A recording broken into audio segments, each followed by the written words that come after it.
Assalamualaikum warahmatullahi wabarakatuh. Waalaikumsalam warahmatullahi wabarakatuh. Alhamdulillahilladzi hadana Islam wa ikhtara lana khairul anam Muhammadin alaihi salatu wassalam, amma ba'd. Alhamdulillah pada kesempatan malam ini kembali kita bisa sama-sama hadir untuk melanjutkan kajian sirah nabawiyah kita. Dan tema bahasan sirah nabawiyah kita ini kita masih melanjutkan dari kitab yang disusun oleh Syekh Muhammad Shalih Al-Munajjid. Judul kitabnya Kaifa Amalahu Sallallahu Alaihi Wasallam.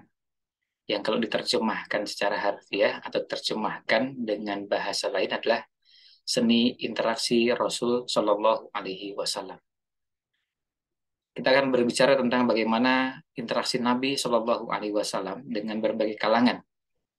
Beliau berinteraksi dengan laki-laki, perempuan, anak kecil, remaja, dewasa, orang tua, sampai penyandang cacat sekalipun. Kemudian bukan hanya kepada umat Islam, tapi juga pada umat agama lain. Dan pembahasan terakhir kita, interaksi Nabi Shallallahu Alaihi Wasallam dengan orang-orang yang baru masuk Islam, dinamakan dengan Muslimin al-Judud atau bahasa kita yang populer adalah mu'alaf. Nah, pembahasan itu sudah pernah kita bahas dan kita mulai pada pertemuan sebelumnya, dan pada malam ini insya Allah kita akan melanjutkan kembali bahasan tersebut dari bahasan yang berkaitan dengan interaksi Nabi Shallallahu Alaihi Wasallam dengan mu'alaf. Nah, ini yang jadi pembahasan kita. Kita coba lihat sama-sama di sini. Sebelum lanjut, kita perlu sampaikan dulu pada pertemuan sebelumnya, pembahasan ini sudah melewati beberapa sub bahasan. Jadi kalau pada pembahasan sebelumnya sudah kita sampaikan bagaimana Nabi SAW berinteraksi dengan segmen dakwah khusus. Kemudian itu judulnya. Lalu masuk di judul bab tersebut adalah interaksi Nabi SAW dengan orang yang baru masuk Islam. Nah, di dalamnya ada ulasan bagaimana Nabi SAW sangat berambisi, sangat berkeinginan untuk supaya orang semuanya mendapatkan hidayah. Beliau senang sekali kalau orang mendapatkan petunjuk. Dan bagaimana beliau tunjukkan hal tersebut, beliau menangis, meneteskan air mata, memikirkan umat ini. Allahumma ummati, ummati. Kemudian beliau juga mengungkapkan kegembiraan, dan itu nampak kegembiraan itu terlihat dari raut wajah beliau, karena saking gembiranya ketika mendengar ada orang yang masuk Islam. Lalu Nabi Shallallahu Alaihi Wasallam juga berdoa kepada Allah SWT agar orang mendapatkan petunjuk, mendapatkan hidayah. Apalagi ada orang-orang yang nampak terlihat ada tanda-tanda kebaikan. Beliau berdoa supaya mereka mendapatkan hidayah. Termasuk di antara yang didoakan adalah Umar bin Khattab radhiyallahu anhu. Subbahasan berikutnya, beliau juga pernah mendoakan ibu dari sahabat Abu Hurairah radhiyallahu anhu, dan akhirnya masuk Islam. Allahumma hdi umma Abi Hurairah. Ya Allah, berhidayah pada ibunya sahabat Abu Hurairah.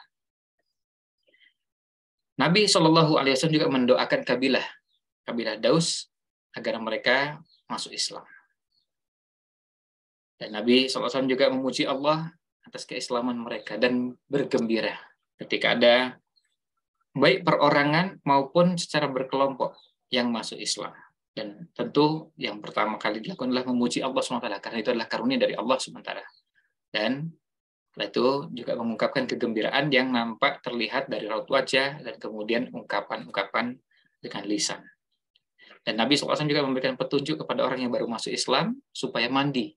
Jadi mu'alaf, orang yang baru masuk Islam disarankan, diberikan tuntunan untuk mandi. Tentu pembahasan fikihnya, apakah ini wajib atau yang lainnya, itu pembahasan lain. Tapi yang jelas tuntunannya adalah mandi setelah masuk Islam. Nabi SAW juga mengajarkan kepada mereka hukum-hukum syariat. dan mengajak pada orang yang baru masuk Islam supaya membersihkan diri dari kotoran jahiliyah. Karena tidak mustahil bahwa orang yang baru masuk Islam masih punya pembawaan jahiliyahnya. Pembawaan jahiliyahnya masih ada dan masih melekat dalam kehidupannya. Sehingga perlu bertahap untuk dibersihkan.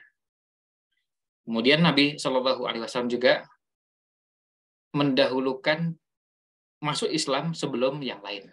Maksudnya, kalau ada orang mau masuk Islam tapi juga masih ada kekurangan atau ada hal-hal yang perlu diajarkan, apa yang dilakukan? Masuk Islam dulu. Yang lain bisa nyusul. Ini orangnya masuk Islam tapi masih ngerokok, nggak apa-apa.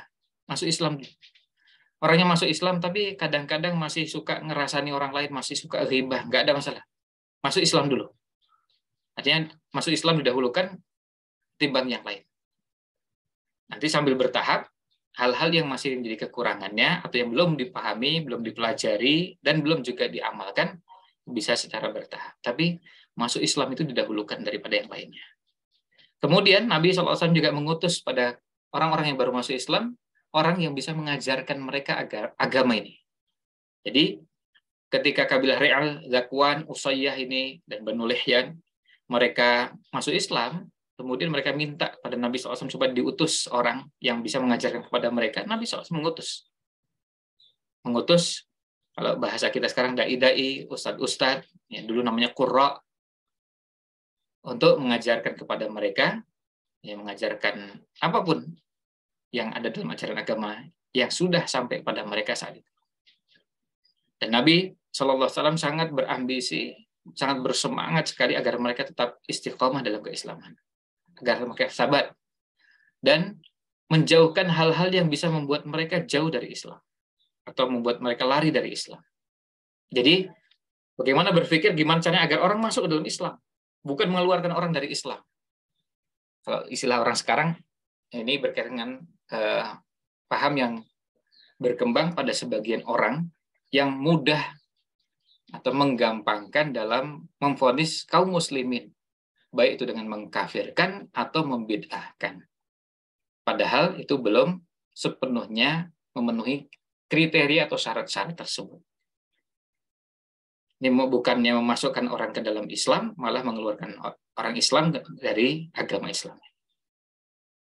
Nah, kalau mereka nggak ngerti, ya itulah tugasnya untuk kita ajarkan. Karena memang yang nggak ngerti ini banyak. Banyaknya luar biasa. Kalau kita bicara yang belum paham Islam. Dari umat Islam itu sendiri. Maka menjadi tanggung jawab kita mengajarkan. Semua kita bertanggung jawab. Bukan tanggung jawabnya ustadz. Bukan tanggung jawabnya ustazah. Tapi semua kita. Masing-masing sesuai dengan kemampuannya. Ada yang mampunya mengajarkan baca tulis Al-Quran. Nggak apa-apa. Kerjakan. Dan kalau itu bisa terselesaikan, alhamdulillah. Akhirnya buta huruf aksara dan buta huruf Al-Quran bisa kita tuntaskan. Setelah itu apa? Ajarkan akidah, ajarkan fikih, ajarkan anak akhlak, ajarkan ini dan itu. Banyak yang perlu kita ajarkan. Nah, selanjutnya, interaksi Nabi Shallallahu Alaihi Wasallam yang lain adalah ketika Nabi Shallallahu Alaihi Wasallam juga berusaha untuk berinteraksi dengan orang-orang yang baru masuk Islam dengan melihat kondisi mereka. Ada yang memang masih lemah imannya, tapi juga lemah ekonominya. Maka dibantu. Dibantu dengan apa? Dengan mal, dengan harta. Tetapi ada yang bukan dengan harta, tapi dengan perlakuan, dengan sikap, dengan perhatian yang lebih dari yang lain. Nah, ini juga bisa menjadi jalan agar mereka tetap istiqomah dalam keislaman mereka. Maka kadang-kadang ada yang perlu perhatian khusus dengan harta ataupun dengan bentuk perhatian yang lainnya. Kemudian Nabi Shallallahu Alaihi Wasallam menyuruh beberapa orang yang baru masuk Islam menyembunyikan keislaman mereka jika mereka khawatir. Ya, jika mereka khawatir terhadap diri mereka. Karena ada yang kalau mempertahankan keislamannya, menampakkan keislamannya, mereka bukan hanya cuma sekedar dicibir, ada yang dihajar, disiksa. Dan ada yang nggak kuat dengan siksaan tersebut. Ada yang bisa sampai hukumannya mati. Nah, kalau nggak kuat seperti itu, maka terpaksa dalam kondisi tertentu ada yang harus ditahan dulu. Jangan ditampakkan keislamannya. Tahan. Sembunyikan keislamannya untuk sementara waktu. Karena apa? Karena begitu kuatnya tekanan. Kita tahu di beberapa belahan bumi, bukan cuma dulu, sekarang pun ada yang seperti itu. Orang disiksa, orang dibunuh karena Islam. Ya, karena keislamannya. Nah, kondisinya satu dengan yang lainnya bisa berbeda-beda. Nah, tentu kisah-kisah tentang hal ini kalau di negeri kita, di tanah air, ada kisah atau cerita mu'alaf yang baru masuk Islam, dikejar-kejar, kemudian mengalami berbagai macam intimidasi. Nah, cerita seperti itu tidak asing di telinga kita kalau mendengar beberapa orang yang baru masuk Islam. Tentu tidak semuanya, tapi ada yang seperti itu. Makanya ini kasus khusus atau kasuistik pada kondisi-kondisi tertentu. Nabi SAW pernah memerintahkan Amr bin Abbasah untuk menyembunyikan keislamannya dan pulang ke kaumnya. Karena apa? Karena kondisinya belum memungkinkan. Ya, karena tadi tidak semuanya kondisinya begitu masuk Islam lalu bisa menjalankan keislaman. Tidak secara otomatis tiba-tiba langsung bisa menjalankan syariat Islam. Ya. Nah, kemudian Nabi SAW juga memberikan kabar gembira kepada orang-orang yang baru masuk Islam bahwa dosa-dosa mereka yang pernah dilakukan di masa ketika mereka masih kafir akan dihapuskan. Karena Islam menghapuskan semua masa lalu. Begitu masuk Islam, maka dimulai lagi dari nol. Artinya, mereka yang pernah berbuat dosa di masa jahiliyah, ketika mereka masih kafir, itu tidak dicatat. Dimulai dengan lembaran baru, dan ini menjadi kabar gembira bagi mereka. Mereka jadi muslim, muslimah, dengan memulai lembaran baru untuk menjadi muslim yang baik. Muslim yang soleh, muslimah yang solehah. Nah, ini kabar gembira yang disampaikan Nabi SAW kepada orang-orang yang baru masuk Islam. Kemudian, Nabi SAW juga memberikan kabar gembira kepada mereka bahwa amal kebaikan yang pernah mereka lakukan di masa jahiliyah juga mendapatkan balasan pahala. Ini juga menjadi kabar gembira bagi mereka. Lalu, interaksi yang lain bahwa Nabi SAW tidak menggampangkan urusan tauhid. Beliau menekankan bahwa tauhid ini masalah yang sangat penting, sangat urgent. Jadi bukan masalah yang sepele. Berbeda dengan masalah yang lain yang mungkin urutannya levelnya pada urutan kedua, ketiga, dan seterusnya. Nah, kemudian bentuk interaksi yang lain, interaksi Nabi Muhammad SAW dengan mu'alaf adalah bahwa kadang Nabi SAW bisa jadi menerima sebagian mereka yang masuk Islam, tapi mereka belum siap mengerjakan sebagai kewajiban. Tentu ini dengan mempertimbangkan kemaslahatan. Masuk Islam tapi belum siap untuk mengerjakan ini itu. Kenapa ini dilakukan? Ini mura'atan minhu litadarruji fid dakwah. Mempertimbangkan tahapan dalam dakwah. Karena memang dakwah kadang pada orang-orang tertentu ada yang perlu dilakukan dengan bertahap dan pelan-pelan. Tentu ini kondisional. Sebab apa? Pada bagian berikutnya, Nabi SAW tidak memperlakukan itu. Beliau dengan tegas tidak memberikan keringanan. Ini pada bagian berikutnya. Ibnu Khassasiyah, ketika minta keringanan tidak diberikan. Kok bisa? Ya, lihat kondisinya. Nggak semua orang diberikan keringanan. Karena memang tidak semua orang kondisinya sama. Satu dengan yang lainnya tidak selalu sama. Ada yang berbeda. Maka dipertimbangkan. Kemudian, Nabi SAW juga membantu para mu'allaf ini. Muslimin judud, orang-orang yang baru masuk Islam. Sekaligus memotivasi para sahabat untuk mengajarkan, ya, memotivasi para sahabat, ya, untuk mengajarkan, ya, pada mu'alaf, ya, pada mu'alaf yang baru masuk Islam, ajarkan kepada mereka. Ada yang baru bisa mengajarkan ini dan itu, saya baru cuma bisa mengajarkan wudu, ajarkan. Yang lain bisa mengajarkan baca Quran, ajarkan. Saya bisa mengajarkan sholat. Yang lain saya tidak menguasai, ajarkan. Silakan masing-masing mengajarkan apa yang bisa diajarkan. Saya bisa mengajarkan dikit-dikit doa-doa, ajarkan. Nah, ini bentuk interaksi dengan mu'alaf. Karena orang baru masuk Islam, wajar kalau nggak tahu ini itu. Ya, namanya juga baru masuk Islam. Banyak hal yang belum diketahui. Mungkin azan kenal karena sering dengar azan, tapi banyak hal yang lain belum diketahui. Nah, kemudian Nabi Shallallahu Alaihi Wasallam juga memerintahkan kepada mereka yang baru masuk Islam agar mereka juga yang sudah belajar, mereka mengajarkan kepada orang di belakang mereka. Kalau sudah belajar, ajarkan. Dan ini prinsip dalam agama kita. Dalam Islam, orang yang sudah belajar, maka mengajarkan kepada orang lain. Tidak cukup hanya untuk dirinya. Saya sudah ngerti, saya amalkan, selesai. Oh, enggak. Ajarkan. Siapa? Kalau di keluarga, paling tidak anak-anak. Terus kepada siapa? Pada tetangga, pada kerabat, siapapun yang bisa dijangkau. Dan untuk mengajarkan seperti ini tidak harus jadi ustaz. Tidak harus jadi ustazah. Kita semua bisa mengajarkan. Para ibu bisa mengajarkan pada anaknya. Para bapak juga bisa mengajarkan pada anaknya. Ini nggak harus jadi ustaz. Semua kita, semua orang tua, bisa mengajarkan pada anaknya. Apalagi anak pada usia belia. Bisa diajarkan banyak hal. Nah, yang mu'alaf juga begitu. Baru masuk Islam, baru ngerti dikit, ya, yang ngerti yang sedikit itu, ajarkan kepada yang nggak ngerti. Nah, kemudian, Nabi Shallallahu Alaihi Wasallam juga mengajarkan bahwa jika seorang masuk Islam, mengajak mereka untuk supaya membersihkan diri, menjauhkan diri dari semua hal yang bertentangan dengan syariat. Yang bertentangan dengan syariat.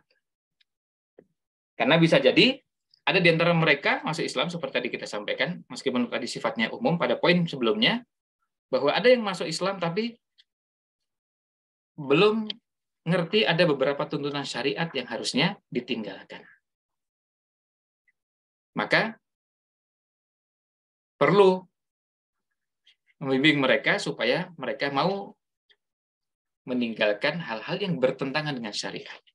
Apa itu? Macam-macam. Di antaranya nih, pada kisah ini. Di sini kita lihat dari Ibnu Umar radhiyallahu anhuma, beliau menuturkan bahwa Ghailan bin Salamah As-Saqafi. Ghailan bin Salamah As-Saqafi masuk Islam. Nah, kemudian apa? Ternyata Ghailan bin Salamah As-Saqafi ini ketika masuk Islam punya istri banyak. Watahtahu asru niswatin fil jahiliyah. Ternyata punya istri 10. Fa aslamna ma'ahu. Dan ternyata luar biasanya 10-10-nya masuk Islam semua. Semuanya masuk Islam. Nah, Nabi SAW melihat ini jelas bertentangan dengan syariat. Orang boleh menikah lebih dari 1 jelas, tapi dibatasi 4. Kalau 10 nggak bisa. 5 saja nggak bisa. Setengahnya. 5 saja nggak bisa. Maka, apa? Kata Nabi SAW, ini arahan dari Nabi SAW, ikhtar minhunna arba'ah. Maka, silahkan pilih 4 dari 10 tadi. Maksudnya, silakan pilih 4, dipertahankan untuk menjadi istri, dan sisanya berarti dicelai. Nah, akhirnya kemudian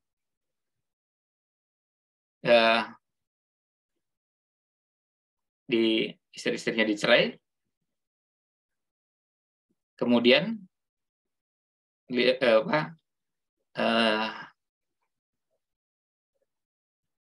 Ghailan ini ya kemudian membagikan hartanya dibagikan kepada pada masa Umar bin Khattab, kemudian setelah mencerai istrinya, kemudian hartanya dibagikan kepada anak keturunannya. Nah, kemudian ketika pada masa pemerintahan Umar bin Khattab, Ghailan menceraikan semua istrinya dan membagi semua kekayaannya di antara putra-putranya. Umar mendengar itu, lalu Umar mengatakan, saya kira ketika iblis-iblis mendengar beberapa berita yang mereka teteskan dari langit, mereka mendengar berita-berita tentang kematian. dan itu diletakkan di dalam hatimu, mungkin engkau tidak akan hidup kecuali sedikit lebih lama. Demi Allah, engkau akan mengambil kembali istri-istrimu dan semua kekayaanmu akan dikembalikan padamu. Jika tidak, aku akan memerintahkan agar istri-istrimu mendapat warisan dari itu. Dan aku akan memerintahkan makammu diberi batu sama seperti batu Abu Righal diberi batu. Artinya, ketika kan pada masa Nabi SAW sudah selesai, suruh milih 4, kemudian sisanya dicerai. Tapi kemudian pada masa Umar bin Khattab, malah semua istri dicerai. Dan hartanya dibagikan kepada anak-anaknya. Lalu kemudian diingatkan oleh Umar bin Khattab. Nah, diingatkan oleh Umar bin Khattab supaya rujuk kepada istrinya tadi. Karena memang nggak ada tuntunannya. Karena udah menjelang meninggal, udah kalau gitu dicerai aja semuanya, dibagikan hartanya. Bukan, gitu. Biar sampai wafat tetap dengan istri yang 4 tadi. Nah, apa itu Abu Righal? Atau siapa itu Abu Righal? Abu Righal itu adalah seorang laki-laki dari kaum Tsamud. Dia itu bapak dari suku Saqif. Tinggal di Haram, ya, dan dilindungi. Namun ketika dia keluar dari tempat tersebut, dia dikenai hukuman yang sama seperti kaum Tsamud. Itu dimakamkan di tempat. Nah,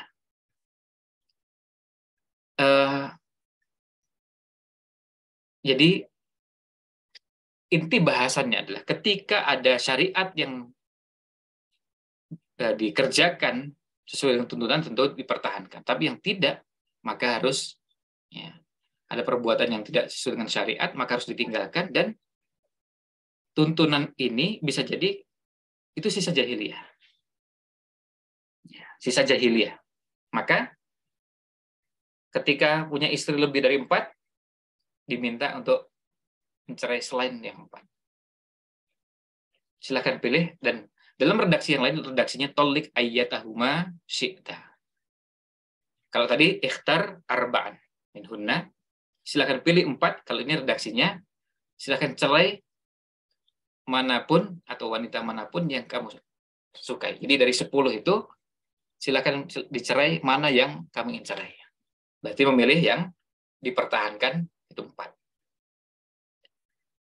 Kemudian, interaksi Nabi SAW yang berikutnya adalah bahwa Nabi SAW memerintahkan kepada siapapun yang sudah beruban untuk merawat rambutnya dan dibenarkan untuk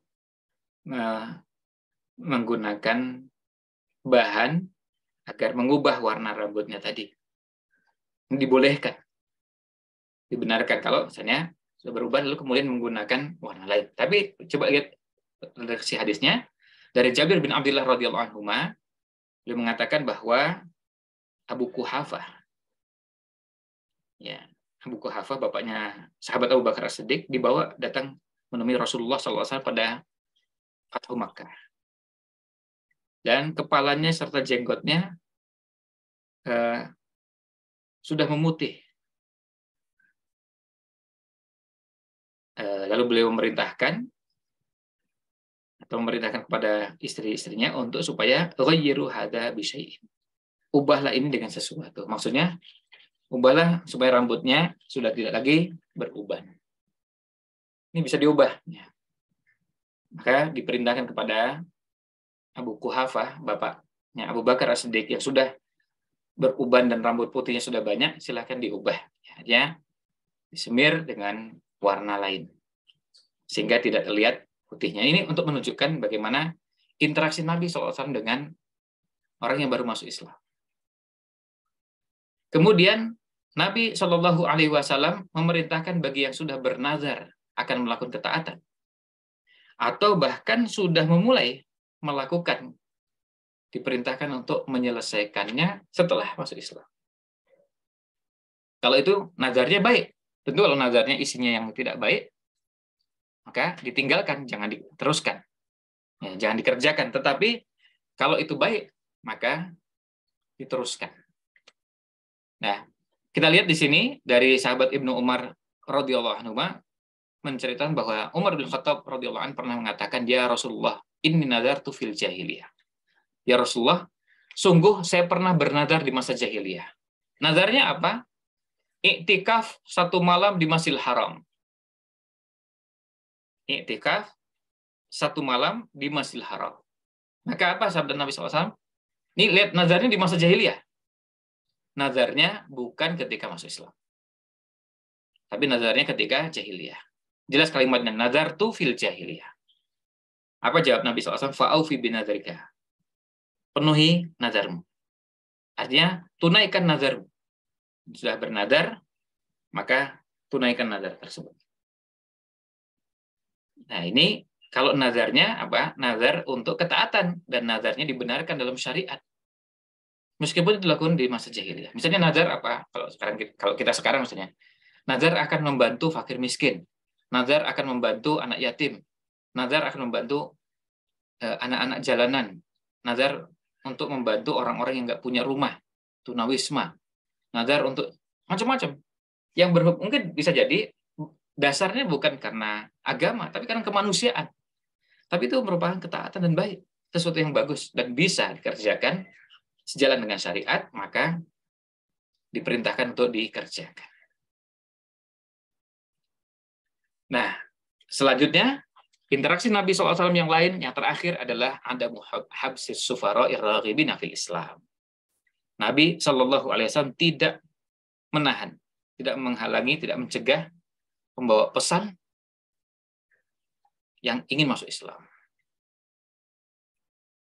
Jadi bisa jadi ada utusannya orang kafir mau datang, itu jangan dihalangi. Kalau memang siapa tahu kalau mau datang ketemu dan siapa tahu nanti ada ketertarikan pada Islam, ya kita sampaikan. Dari sahabat Abu Rafi', Abu Rafi' menceritakan bahwa, dan ini dia seorang Qibti, dia mengatakan bahwa kaum Quraisy mengirim saya menemui Rasulullah Shallallahu Alaihi Wasallam. Ketika saya melihat Rasulullah SAW, kemudian ternyata Allah menanamkan sesuatu dalam hati saya. Jadi apa? Islam. Begitu lihat Rasulullah SAW langsung tertarik pada Islam. Tapi belum masuk Islam dan belum menyatakan keislaman. Tapi baru ketemu tuh, Masya Allah, ini luar biasa. Lalu kemudian menyampaikan, ya Rasulullah, ya, wahai Rasulullah, inni wallahi la arji'u ilaihim abada. Wahai Rasulullah, demi Allah, saya tidak akan kembali kepada mereka selamanya. Coba lihat, ini diutus oleh orang Quraisy. Kan harusnya balik nih, harusnya pulang. Datang ketemu Nabi SAW karena utusan. Nah, kemudian apa? Maka Rasulullah SAW menyatakan, inilah khisu bil ahdi. Nabi SAW menyatakan bahwa saya tidak akan merusak kesepakatan.